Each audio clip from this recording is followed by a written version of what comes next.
കർണാടക ഉപമുഖ്യമന്ത്രി ഡി.കെ. ശിവകുമാറിന് ആദായനികുതി വകുപ്പ് നോട്ടീസ്. ഇന്നലെ രാത്രിയോടെ നോട്ടീസ് ലഭിച്ചതായി ഡി.കെ. ശിവകുമാർ തന്നെയാണ് അറിയിച്ചത്.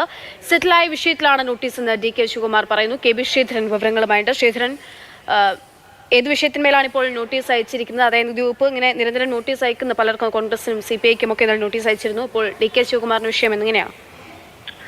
പക്ഷേ തിരഞ്ഞെടുപ്പ് അടുത്തോടെ കോൺഗ്രസ് നേതാക്കളെല്ലാം ഇപ്പോൾ കേന്ദ്ര ഏജൻസികളുടെ ചൂടറിഞ്ഞുകൊണ്ടിരിക്കുന്ന സമയമാണ്.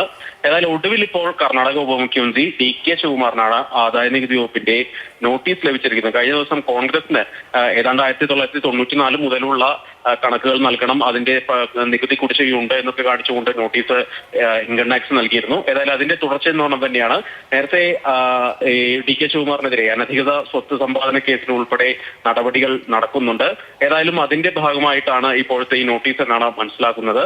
ഡി.കെ. ശിവകുമാർ തന്നെയാണ് ഈ വിവരം പറയുന്നത്. അതായത് ഇന്നലെ രാത്രിയോടുകൂടി തനിക്ക് ആദായനികുതി വകുപ്പിന്റെ നോട്ടീസ് ലഭിച്ചു.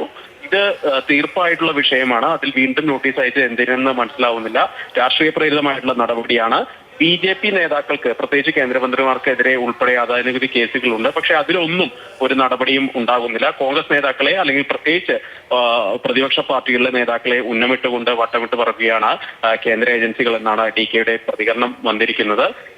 ഈ ഇന്ത്യ മുന്നണി അത് അധികാരത്തിൽ എത്തുമെന്നുള്ളൊരു പേടി NDAക്ക് ഉണ്ട്.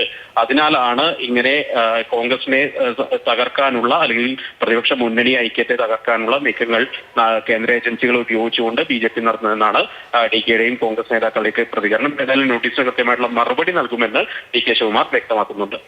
ശരി, ശ്രീധരൻ.